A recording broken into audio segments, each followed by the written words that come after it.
It's just a beautiful city aesthetically. I mean, I think you can walk around here for hours and there's so many nooks and crannies. I don't think I've seen that in other cities where people, it's like the winter and it's snowy and people are out there belting out music and super passionate and into it. It's a really incredible vibe.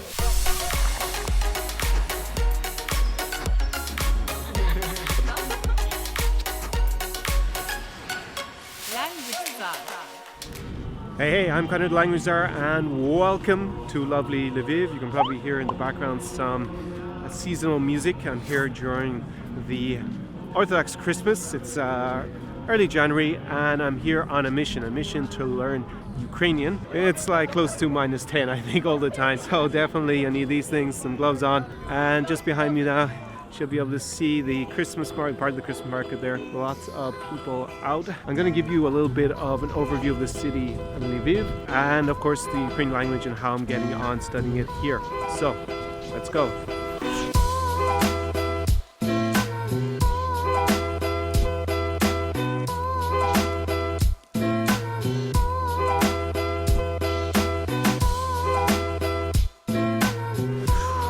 So Lviv has a population of around 750,000 and even though it is very touristic, there are a lot of tourists here, they tend to be Ukrainian nearly entirely as well as Turkish. So this makes it a little bit different compared to most European cities that are this beautiful, is that there isn't so much international tourism and that makes it easier of course for me to learn Ukrainian here. There's nothing worse than showing up somewhere and starting a new language and then finding out that no one wants to speak to you in their native tongue, and it defeats the whole purpose. Що там в іншій кімнаті? Так, Не багаж? там ми побачимо. Ага, Давайте. давайте. Коли я подорожую, я не багато повідомлень отримую. Мені батько телефонує мене. So Hakan, what are you doing there? I'm doing my homework. How much do you love Ukrainian homework? Not too much. І тобі подобається президент Трамп?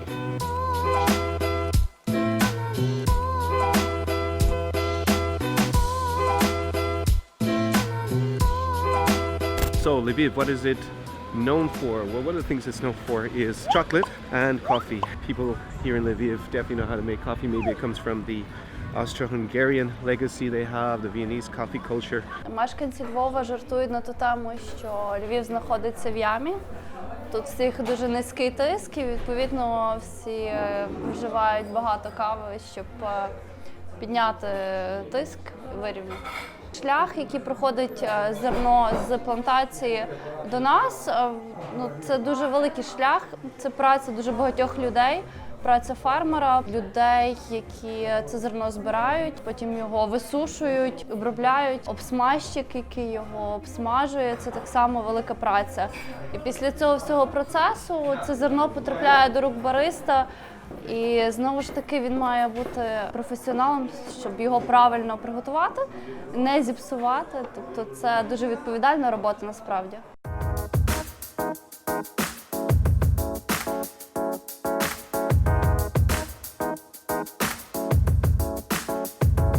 Yeah, so it went from really sunny, tolerable weather in terms of temperature to overcast and freezing within 20 minutes. Now it feels like Siberia here.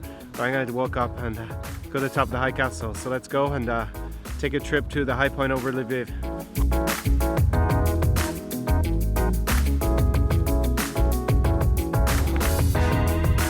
So I made it to the high point above the Vysoky Zamok, highest point of Lviv, -10 degrees Celsius, pretty frozen, but yeah, it's worth the struggle to come up here. Nice view.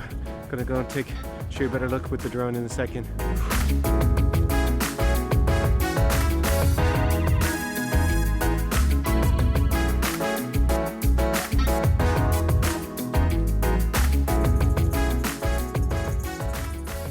So what else has it got? It's got extremely cheap prices. This is probably the cheapest country in Europe at the moment. So you really get a lot of great services, food, activities for a fraction of the cost that you would get in other cities. Even in Central Europe, there's a big difference between places today like Prague or Bratislava and here in Lviv or even in Kiev or Odessa. In terms of price, you definitely, economically speaking, it's a lot more attractive than going to the other cities.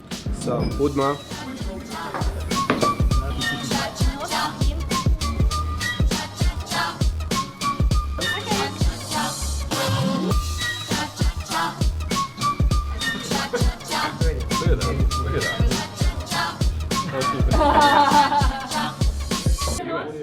Screwed up as the first one, but I think that's pretty much like I wanted. That's my second attempt, and I think that's a winner. That's a goer. So let's see how it tastes afterwards. Good job. Okay. All right. Huge one, the monster Vareniki. You're looking for the perfect Good to version. start with. The one that I made. Smaczno. Why come to Western Ukraine first? Never mind learn Ukrainian, but it's really a cozy atmosphere here, particularly in Lviv. It's a beautiful city. I spent the summer in Odessa on the Black Sea in the south of Ukraine. Now here in Lviv is really different. The culture is quite distinct. It's what we say more traditional Ukrainian, so a lot more of the Ukrainian language is spoken, of course, and also the traditions associated with Ukraine, like the food and the dress. It's a little bit more prominent. It's a lot more prominent, in fact, here in Lviv than you would find in a city like Odessa on the Black Sea. Так, добре. Це було відео?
Ви летите тільки до Києва? Так, до Києва. Будь ласка. Дякую. До побачення. Have a nice flight. So as you see behind me just there, the sun is setting on my time here in Lviv, lovely Lviv in western Ukraine. But again on a plane and fly to Kiev, Ukraine's capital. It's time to leave here, unfortunately. So if you like this video, then be sure to give it a big thumbs up. Whack that subscription bell beside the subscribe button, and I will see you in the next video.